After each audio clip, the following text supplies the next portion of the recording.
multe solicitări, cred că am întrebat și câțiva miniștri aici, dom'le, cât costă aceste contracte? Adică cât mă costă pe mine contribuabil, deși se spune vaccinul nu este obligatoriu, nici nu poate fi, am văzut poziția premierului Câțu, dar este asigurat de stat, cumva statul asigură toată responsabilitatea pe umeri, dar banii nu sunt nici de la domnul Câțu, nici de la domnul Orban, nici de la domnul Iohannis, sunt de la noi toți. Da. Și aceeași problemă este la nivelul Uniunii Europene. Dar să vedeți alt detaliu, că diavolul e în detaliu. Și nu se spune cât costă. Dincolo de cât costă.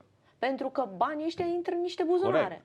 Corect. Și unii au luat și o afacere uriașă. Corect. La momentul ăsta. Au luat niște sume din astea de procente, 10-15% comision de stămâța în coadă. De-aia statele, în general, am văzut că au început să-și creeze propriile soluții, inclusiv vaccinuri, inclusiv fabrici, pentru ca să nu se ducă toți normale la cap, pentru că doar în anumite buzunare. Ați văzut, da, și după aia fiecare stat, cum e Franța sau Germania, după aia vine și condiționează anumite chestiuni în Uniunea Europeană, spunând, domnule, dar trebuie să iei vaccin de la mine. Deci s-a ajuns să se tranzacționeze. Ați văzut? Păi gândiți-vă că EMA, eu am fost și șocat acum, am avut raportul de descărcare de gestiune a EMA.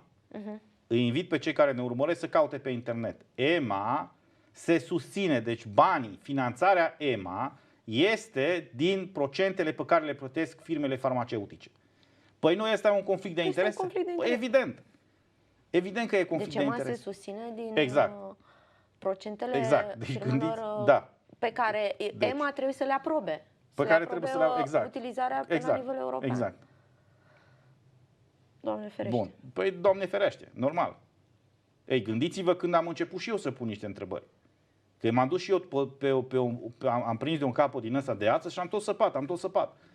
Păi, dar te înfiori efectiv. Te înfiori. Bun, și descărcarea raportului de gestiune, că a zis că v-ați ocupat de asta. Nu personal, dar am avut de votat raportul și mergând peste raport, acolo am văzut chestia asta. Cât cotizează fiecare. Exact. Păi atunci evident că toate firmele farmaceutice, să reformulez. Ce interes ar avea EMA să respingă un produs medical, nu? Că dacă îl respinge nu mai primește bani de la firma respectivă. Știi cum se numește la noi? Parandărăt. La noi poartă hai să vă explic o chestie. Parandărăt. La Uniunea Europeană cum se numește? Business as usual. Și vă dau un exemplu. Ajung în Parlamentul European.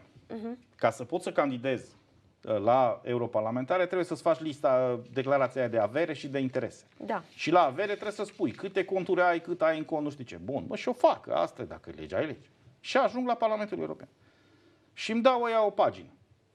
Și zic, ce asta? Păi zice declarația de avere. Numai să spui o chestie generală. Păi zic, în România zic, trebuie să spui și toneam. Nicio problemă. Bun. Dar îmi spune cineva de acolo, care m-a văzut pe internet. Păi zice, fii atent, du-te caută-l pe Guy Verhofstadt. Guy Verhofstadt a fost fostul șef al grupului ALDE european, care acum e înghițit cumva în grupul lui Cioloș. Ia uite-te la ăla, zice, ce scrie pe declarația de avere. Și mă duc și îmi caut. Milioane de euro primește acest europarlamentar, care era numai cu anticorupția în gură în România, Guy Verhofstadt.